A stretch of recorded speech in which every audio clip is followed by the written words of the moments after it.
Under no circumstances should we keep the whole pot of soup in its entirety in the freezer. Okay.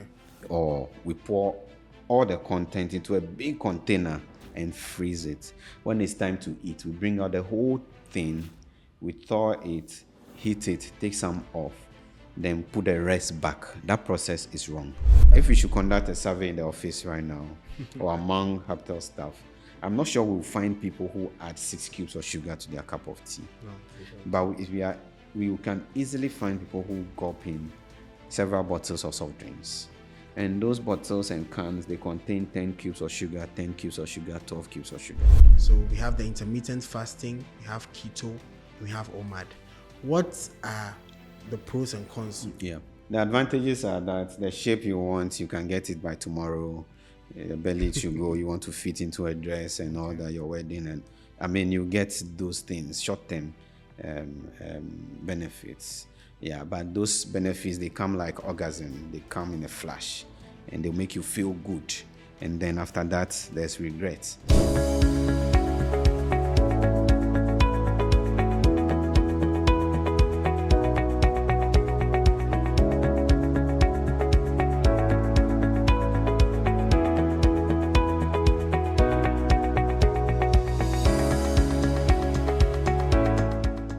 Hello, everyone.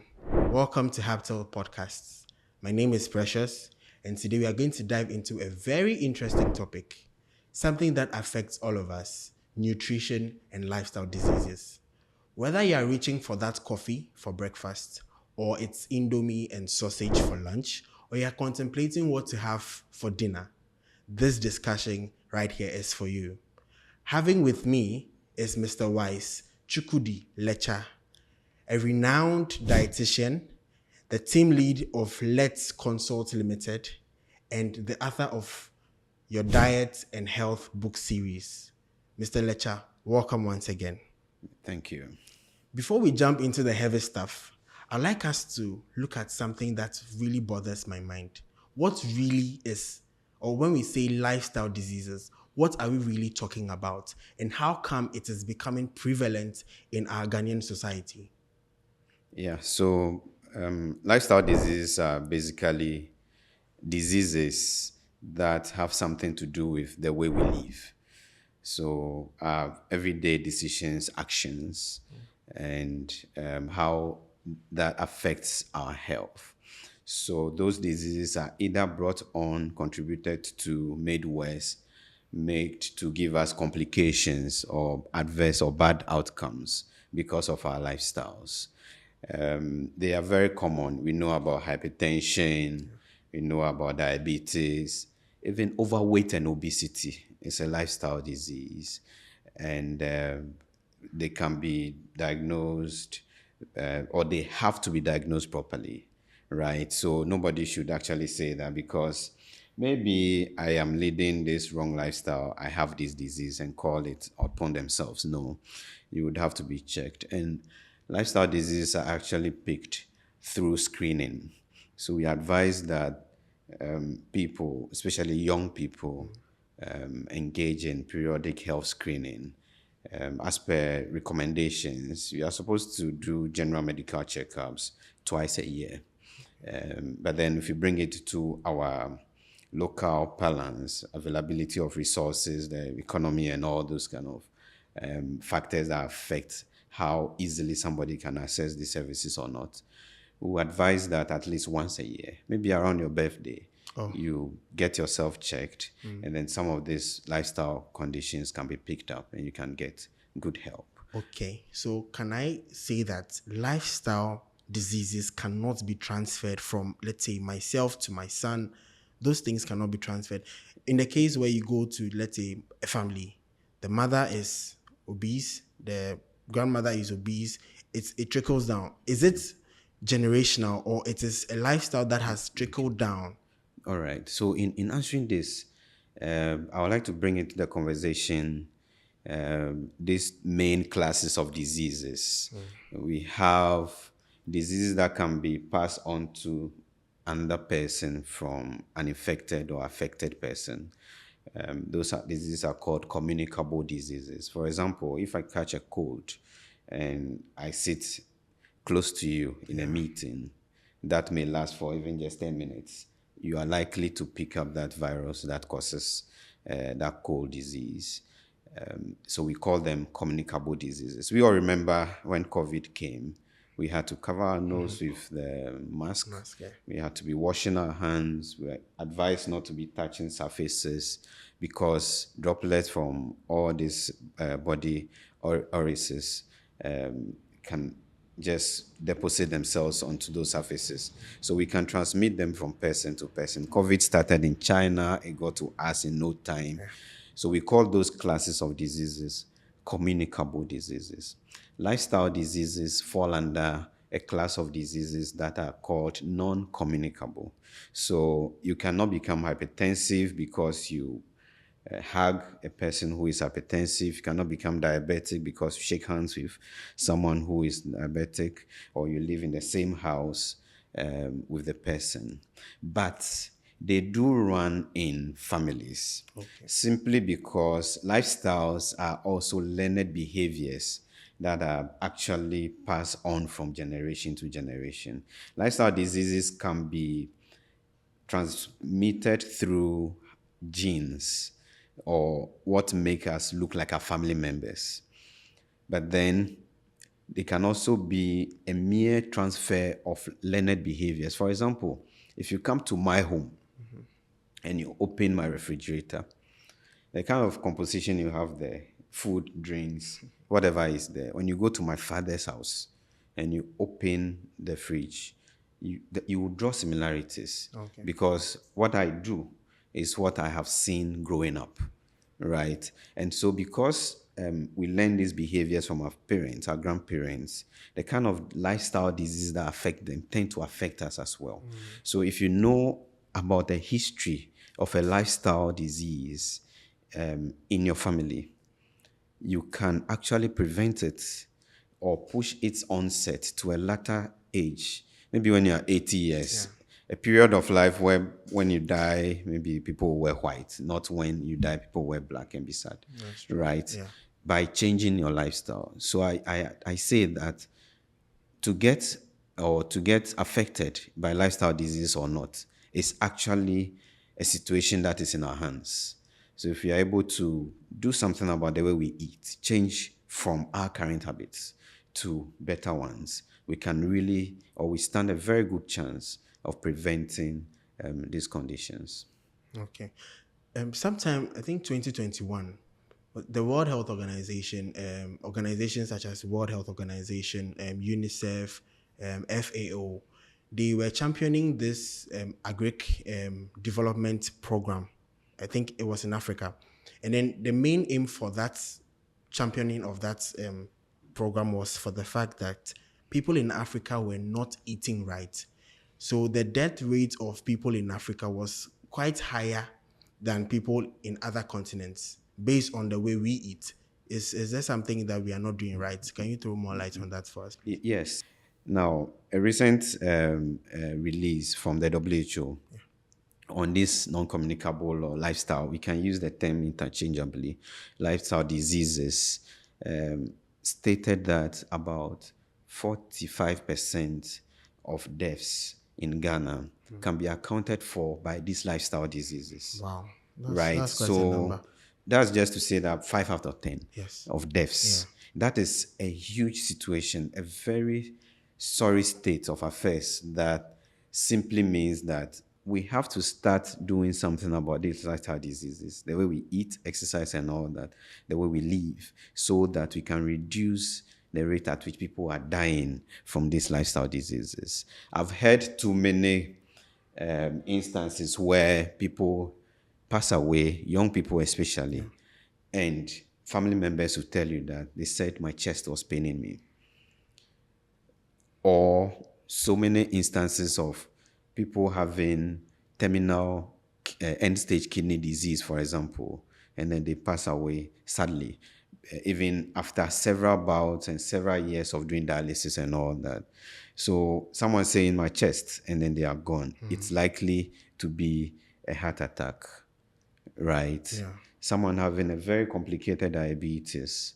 So these are so present with us, and something like cholesterol, the way it affects us, right? And all of this are linked with the way we eat. And that is a major component of our lives. I believe that if you hadn't eaten, if I hadn't eaten, I mean, I may not probably be smiling, be happy, Exactly. right? Yeah. When we mark our functions, funerals, birthdays, and every activity, food is available. And all this affect our health, That's fine. But right? let's talk a bit about the diabetes and then the kidney diseases. Are you now trying to say that the way these diseases are coming more and more in our system is because we don't eat well? Because I think young people now have issues with their kidneys. Young Yeah. people mostly also have issues with their hearts, blood pressure, and all those things. Are you trying to say that food is the main cause of that? Because I remember the Kolebu teaching hospitals, sorry, the facility for working on the kidney. Okay. Yes, Yeah. the dialysis. Renal unit. So, Exactly. yeah. That unit had lots of people going there to the extent that they had to actually close it down. So is food as in number one on the table? Or Yeah. So you mentioned a lot of conditions: diabetes, kidney disease. I can bring into the discussion hypertension and all that. Like from the beginning, I spoke about genetic links. Yeah. Yes. So there are risk factors or certain behaviors or certain activities that are linked with the cause of these conditions. So they may not be direct causes, but they are things that when they are present, the probability or the likelihood of the condition surfacing is very high. So we have two main classes. One called non-modifiable risk factors. Then the second class called modifiable risk factors. Now, the WHO, out of a lot of research data, actually came out with five main risk factors to this NCDs or non-communicable disease or lifestyle diseases. Five main risk factors. Number one, unhealthy diets. Two, tobacco use, air pollution, harmful use of alcohol, and physical inactivity. Now, when you look at all this, like what WHO has brought out as the five major risk factors, they all have something to do with our lifestyles. Okay. So all these five main risk factors are modifiable factors, things that we can change. And then also the non-modifiable, that is what if you're a man or a woman, also determines whether hypertension can affect you or heart disease can affect you or not. So men tend to suffer more the burden of hypertension, heart disease compared to women. Okay. Whether you are black or white, the blacks tend to have more predisposition. And there's nothing you can do about it. So those ones, you are either born black or white. Oh. You are born Yeah. a man or a woman. Okay. And also gene, you don't determine the family or who gives birth to you. You just have to grow up to even know your parents. So those ones we can't do anything about. But then the majority of the risk factors are lifestyle that we can do something about. Okay. Now, we can't say that because of it is only because of the modifiable risk factors that people are having all these conditions. Like you are citing the example from Kolebu and all that. There is also the genetic link, the fact that we are men or women, the fact that we are black and all that. But the advantage we have, for which reason I would say that to suffer from these conditions or not to suffer from them is in our hands, is because most of the risk factors are things that we can do something about. So even if there is a genetic link, there's a saying that genetics load the gun, but lifestyles pull the trigger. So it's ready to happen, but something has to make it happen. Okay. Like Jesus had to be given out for the Roman soldiers to crucify. But somebody had to point at that or give him a first kiss that before, so yes, first given so would it be you or somebody else, right? So you have the final say. Let me put it that way. There are a few instances where we look at the history of some of the people suffering these serious conditions, and there isn't any of the lifestyle factors, but those are in the minority, less than 1% of cases. But 99.9% of the cases, lifestyle factors are also heavily present. So, yes, the way we eat, the way we sleep, the way we do exercise, and all that, they have a big say. Like I said, unhealthy diets, tobacco use. So tobacco use, for example, there is the primary use and the secondary use. So Can you please break someone that down for us? someone Yeah. who smokes is the Okay. primary user. You that is in an environment where the smoke is being puffed out, you are the secondary user. And you are also equally at risk of that smoke. Oh, okay. Right. So what do you suggest that we do? Young people like us, we like going out to parties, we like going out to programs, Yeah. and other people come with tobacco and Yeah. all that, alcohol and all that. What Yeah. do you suggest that we do in such cases Yes. just to make sure that we are not risking ourselves, Yeah. right? So I can't say don't go out. For example, I know if I should say that by the time I get out of the office, some people will lynch me. But what can we do? The spaces out there, they're actually supposed to have smoking areas, and then majority of the space should be non-smoking, right? So don't try, if it's well designated, don't go and play around the designated smoking points. Be at where far away from those areas, Okay. right? Yeah. That is one of the practical ways that we can prevent secondary smoke, for example. So those who are primary users, for example, our advice, you have to go into programs and therapies that can really help you to stop smoking, because smoking increases the rate of cardiovascular diseases, which is part of all these lifestyle diseases. And there's not, just as alcohol damages the body, smoking reduces our immunity. And then, so we should just not put ourselves in the smoking areas, Okay. right? Yeah. And then I was mentioning, doing a quick run through the risk factors, air pollution. So activities that we undertake.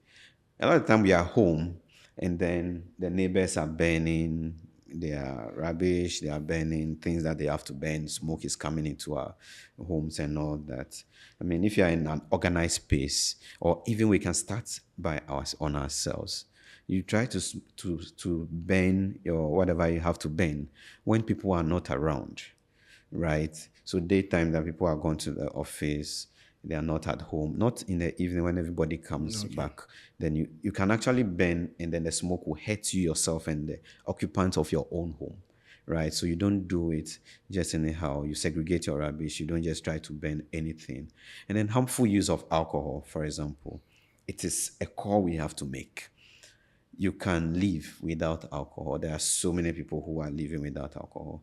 And the thing is that when alcohol enters our system, the body wants to make it safe. So there's a whole thing that we learn about alcohol metabolism, whereby the body is trying to convert it into water, change certain parts so that it doesn't hurt you.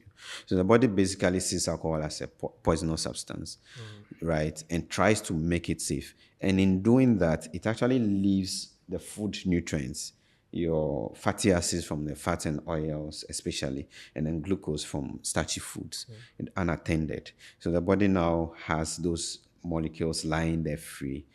It can do anything with them. It doesn't bend them because it's trying to make alcohol safe. So you Can can end up with the fats becoming more fat deposits in your system, glucose becoming being converted into fat as well, or remaining as glucose that can lead to diabetes and all that, okay. right? So if you take alcohol, the alcohol may not directly go and cause diabetes, but because your metabolism is concentrated on making that, or the structures involved in metabolism paid more attention to making the alcohol safe, those other molecules will be hurting you. So there's this question from Amma. Amma mentions that after joining Hubtel for the past 2 years, she now feels that her weight has increased by two. So let's say a scale factor of two. Before she was 60, but now she's almost 100 kilograms. What is the main cause and how can she be better? All right, that's more like a research question. I'll have to come and study your food environment in Hubtel and all that. But from my own studies, especially on corporate people, sitting in the clinic and looking at their medical notes and their history and all that, it is very likely that if you work in an environment where you sit a lot, you can easily gain weight and also be a candidate for some of these lifestyle related issues.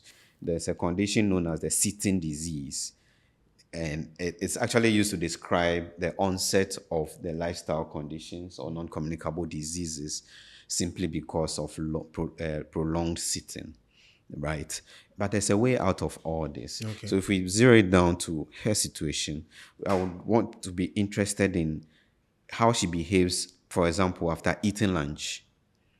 Do you quickly go back to your desk after the lunch Maybe there's a team score. You need to go back to your and desk. sit? So if you are in that habit, one of the ways to counter the rate at which the weight is going up is after eating lunch, you move around a bit. You have a staircase, you just go down, walk around, come back, so that the body can get into a state where it's been reminded to take up the energy from the food, right?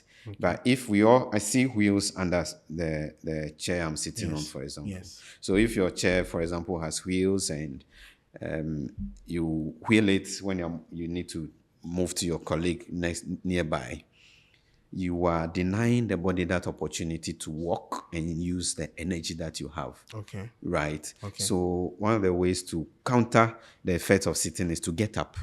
If you need to go near to the next office, do something around, you don't ask for help, get up and walk. Don't eat in your desk, for example. You're better off going to the eatery if you have a place, a pantry or wherever you eat at the office, so that you get up and walk a little. But if everything is around your desk, you are in a sedentary lifestyle. Okay. And then that can also contribute to the rate at which the weight is doubling. And then if you close late and you're hungry, you get home after 7 p.m., for example, before you eat. I advise that people eat 3 meals a day: morning, afternoon, 3 small meals Okay. a day: morning, afternoon, evening. 3 small meals, not Yes. 3 square meals. Not 3 powerful meals. But then the last meal, if it consistently later than 7 p.m., maybe because of the time you close from work, the situation Nama described will happen. And not only that, I showed a picture earlier where weight is in the middle. Yeah. It's like a big tree that has branches and roots. So becoming overweight and obese can actually also predispose to most of the lifestyle diseases, right? So you need to check some of those things. I have tips I'll share with So you. you're saying that in Ama's case, she's becoming obese, but she's going to have, let's say, if she continues down that path, she might now have issues with her kidney. She might also have issues with blood pressure and all those things. Exactly. So it's more or less like driving your vehicle at a very top speed, maybe 180 kilometers per hour. You know what the outcome can be when there's a tire blowout or a lizard crosses and you don't see it well. You think it's a snake, you are scared, you don't maneuver well, you can end your life. So it can lead to serious complications. Okay. Yeah. So the complications that you are talking about, are they something that if we start now, we can actually do something about it before it becomes that bad? Yes, that is why I agreed to come and have this conversation. Okay. Because, I mean, there's light at the end of the tunnel if we start working on our lifestyles, right? So I have examples of patients and patients who are diabetic. I've been attending to them over 15 years and they are 75 years old now.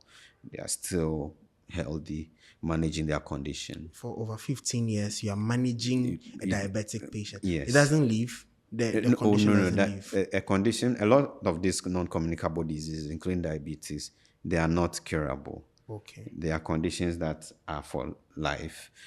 But then one of the possible outcomes for diabetes, for example, is maybe losing your eyesight, getting amputated, Yeah. developing Further. a stroke, dying from it. You see, but then if you manage it well, you can live so long with it without suffering any of the complications, we call them, Okay. right? So like you asked from the beginning, if we change our lifestyles, we have positive outcomes. And then those who don't have the conditions, with good lifestyles, we can actually prevent the conditions, right? So the boys from the Teams page and the WhatsApp group have lots of questions that I would want us to go through before we proceed. So starting from the first, um, Cephas is saying that cooking in large quantities. So currently, we know that Saturdays are meant for relaxation, but mothers, young mothers, working professionals, they want to cook in large quantities so that it could survive them through the whole week, Monday, Tuesday till Friday, before they are able to cook again. But in the process of this cooking, they cook, cool it down a bit, and then they put it into the refrigerator. Now, anytime they want to eat it, they just take it and then they reheat. In the sense of the oil, breaking the chains of the oil, how is this going to affect their lifestyle? Yeah. Yes, thank you. And thanks to the boys in the WhatsApp WhatsApp group, group. Please tell the girls to also send in they will be questions. sending it soon. Anyway, yeah, I think if you look at the way our world is now, with families, both mother and father working and all Yeah. that, nobody really has time to cook every day. So cooking and storing is the major part of our lifestyle, and there's nothing wrong with that. I offer these tips on how to do that or go through that process so that we don't end up hurting ourselves through it. First of all, there's the need to refrigerate properly and for the right length of time, because of microbial activity or germs that can develop in food that is not kept well. So first of all, we should ensure that the refrigerator or the freezer is working constantly, continuously, so that there's no break in temperature within the food that is stored.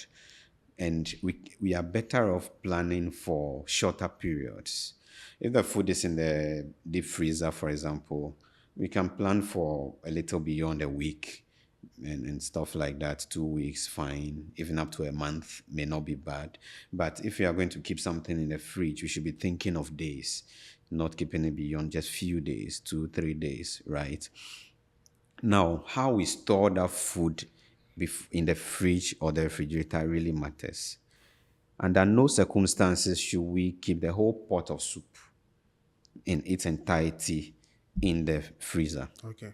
or we pour all the content into a big container and freeze it. When it's time to eat, we bring out the whole thing, we thaw it, heat it, take some off, then put the rest back. That process is wrong. Okay. So what should we do? The best approach should be storing the stews and the soups. Those are the main culprits. Yes. In what we term serving size bowls or containers. So you know the capacity, the consumption rate of the family. So if you are alone, you know how much stew you eat at a go. You store in that portion. So if it's a family of 5, you know the quantity that when you bring it out, it finishes. You store the food or the stew or the soup in that portion. Okay. So that when it's time for heating, you are bringing out just that small portion. You thaw it. You can use the microwave to thaw and heat, or you remove it in the morning, put in the main fridge, from the freezer to the fridge. By evening, the ice would have left. Then you warm it for a minute or two in the microwave, or you put it on fire. And when you are warming food that has been frozen and thawed, make sure that it actually boils, right? You heat it well before you start dishing out. Okay. So that will solve the problem. So we shouldn't just see that there is vapor coming out. We should allow No, it to allow it actually to boil. boil, Okay. because the microorganisms operate at different temperatures. So you can warm it to a favorable temperature for a certain microorganism, and then you consume it. The whole family will have diarrhea or an infection in the stomach, right? Okay. So allowing, as for the boiling temperature, it kills most of them. Okay. So you allow it to boil, and then, but under no circumstances should we just take a portion and put it back in the fridge. That is not good enough, Okay. right? Okay. Now, the period after cooking the food, the soup in bulk, cooling it off. Whilst cooling, don't cool it with the lid off. It should be covered, Wow. because if you open Corporate. the lid, the air blowing, people talking around and everything. Anytime I talk about things that we can have infection, contaminants moving from person onto food to person. Remember COVID time. Yes. I wish that we even continued observing those COVID protocols. Like, the world would be a healthier place, right? So the environment has a lot of germs and all that. So when you open your soup down, you want it to cool. A lot of germs are harboring in, a lot of spores, things are going in that you're going to put in the fridge, they begin to grow. Okay. Right. So we keep it covered whilst it cools. You allow time for it to cool, then you dish out. I mean, somebody will ask, what about when you are dishing? There's no way you can't dish it out if it's covered. By all means, you open it at a point. But covering it through the cooling process will reduce the amount of exposure, time that you're exposing it to that atmosphere. Please, you mentioned something that if we don't cover, we leave the lids open, and then the microbes and then all that They get into it. yes, they yeah. get into the food. They can grow in the refrigerator, which means there are microbial organisms that can survive in very cold temperatures. Yes. Oh, okay. There are some that do well at cooler temperatures, some lukewarm temperatures, some even higher temperatures, right? But when you boil that food, and microbes also have their own niche and environment that they survive. Some survive in certain food items. They may not survive in other foods. So that's why vegetables, for example, should be kept at refrigerating temperatures. So even if it's the buffet and vegetable salads are served, they should be kept cold, right? If you try to warm them, then certain germs might rather proliferate in them, right? Soups and stew should be kept warm or hot. If you try to keep them and eat them cold, then the germs that survive in those environments can end up hurting you, right? So I think that answers the question somehow. Yes, Unless it hasn't answered, then I'll take it again. That actually does. The next question we are looking at is the air fryer Yes. and then the microwave. Yeah. These two devices are now everywhere. Common. Yes, they are so common in our workplaces, in our homes. It's everywhere. Which one is better? Yeah. So microwaves are safe to use, but they should be used safely. Okay. When you read the manuals, they'll tell you when the microwave is on, you shouldn't open it while the power is on. That also means that if you have a very old microwave and there's a crack somewhere, which is not sealed, it's not safe, because the whatever waves that it generates will now be coming into the kitchen environment and then can be going into your tissues and cells. Now, how does a microwave work? The energy it generates, or the wave, gives momentum to the water particles within the food. That is what causes friction and heat, and then it warms the food, right? So it's actually working on the water in the food to give it the temperature that we want, right? So it's not a bad product, but we should use it well. First, the integrity of the microwave should be intact, and also use only microwavable bowls and cups. You don't just put any kind of material. It should be microwavable. Nowadays, when we buy plastic bowls and all that, they'll write microwave. Yes. So let's be sure that they are microwavable. So do we need to cover? That's exactly what I was going to talk about. Yes. So most of what you put in the microwave should be covered, right? Most of what you put in there should be covered. Sometimes you want to warm a little water for tea, you don't cover it. That will not hurt you. But if you are going to thaw your frozen stew, for example, cover it. That will stay longer in the microwave, right? You keep it covered, and then that is safer. So we put in the recommended bowls and cups and plates, and then also keep it covered. Yeah. And microwaves are supposed to be used for short periods. So most of the time, you are warming your food for a minute, 2 minutes, fine. But let's not convert it into our stove for cooking stew. So when you start doing things like that, you yourself, you know, you are abusing the gadget, and that can be like too much of everything being bad in terms of health as well. Air fryers are, to me, one of the best innovations for health in our age, because you put something in there, it kind of roasts the food. You don't have to deep fry. It's a healthy way of cooking. Okay. So nobody should be afraid of using air fryers. But then what I see people do most of the time these days is they want to smear the produce. If it's meat, if it's something, they want to put some cream around it, they want to put oil around it, so that when it comes out, it look as if it's fried. There's no need adding that oil.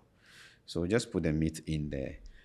Chicken, for example, meat, they have their own fat, Yes, which they do. will come out onto the food. And even before you put it in the air fryer, you are better off, or it's healthier, to take off the fatty aspects, the white, yellow substances, before you put it in there. And then you roast it, and then it's fine. You can always rely on them. Far better than deep frying, which I described earlier, whereby the oil is subjected to heat, the bones get broken, and all that. Yeah. Okay. It seems the ladies in the WhatsApp group are also bringing their questions. So let's take one. So Ikea is asking that there is this process that we usually do, or ladies usually do, where they store oil for reuse.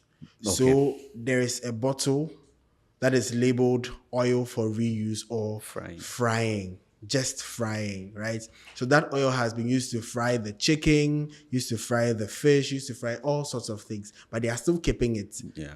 What is your take on this particular process or this particular habit? Yeah. That's a bad habit which should be stopped immediately. Okay.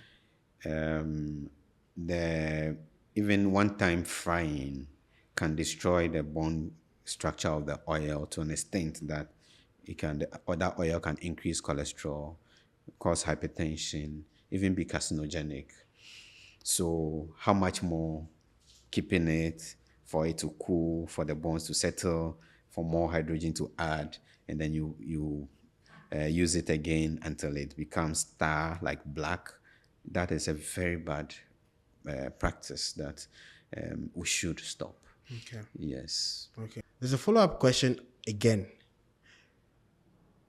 Fast eating or slow eating, which is better?